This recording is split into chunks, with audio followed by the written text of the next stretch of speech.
Hello to my international friends in the United States, Europe, and all over the world. I am Vietnamese, and I want to share with you stories and truthful lessons from my homeland.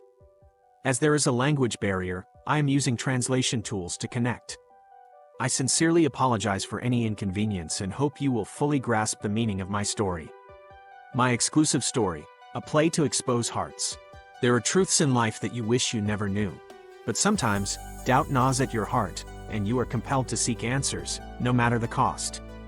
I once stood at that crossroads, and I chose a risky path to understand the frightening meaning of an old saying in my country, Chết, biết, a way of saying that only in extreme adversity do you truly see people's hearts. I had built a career that many people dream of. Success came, bringing with it countless relationships, partners, friends, even distant relatives who suddenly became close. But deep down, a nagging worry kept growing.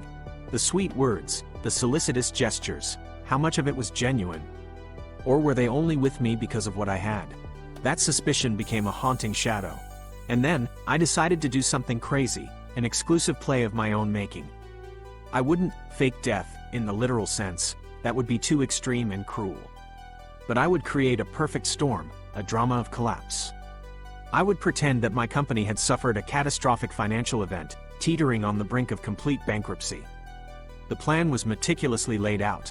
I suddenly disappeared from important meetings, and my phone was always unreachable. Rumors of my failure were deliberately spread through a few information channels that I knew would reach the people I wanted to test. My heart pounded with anticipation throughout the process. I was both terrified of what I was about to discover and morbidly curious about human nature. And then, the play began to yield results. The dramatic performance of real life truly unfolded.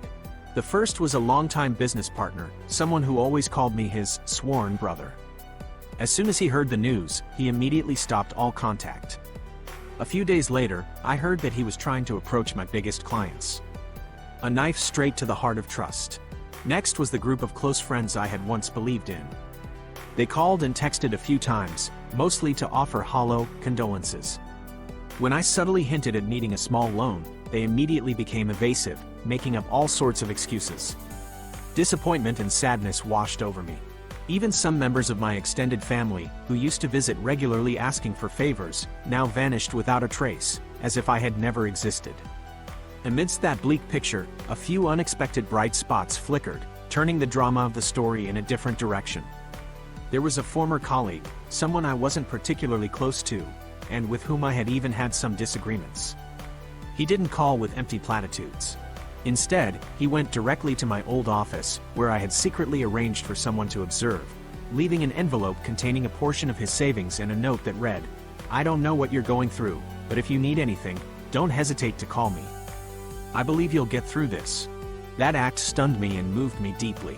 And the other person was a young employee in my company. Not only did he not leave, but he also volunteered to work without pay, trying to contact small creditors, doing everything he could to save the situation for his boss, even though he knew the hope was slim. His incredible loyalty and dedication made me question what I had done to deserve it.